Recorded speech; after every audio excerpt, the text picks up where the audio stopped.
Hello everybody, welcome back. Today as well we have got you another video. In this video I'll show you how you can add music on Messenger notes. But before that, please do make sure to like our video, subscribe our channel, and yes, without any further delay, let's get started.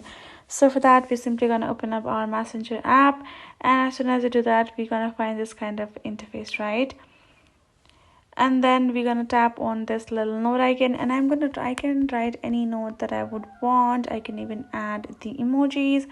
From over here I can tap on share and my note will be shared.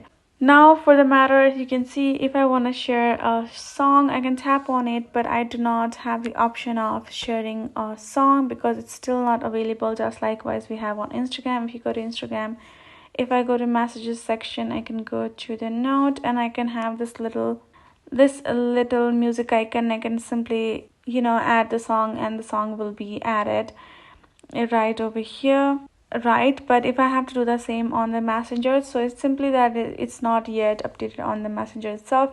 You simply have to wait for a while. It will also be available likewise on Instagram, so just wait patiently and keep on updating your app thoroughly, so when it comes you can have it. So hope this video helped. Thank you so much for watching. I will see you guys in our next video.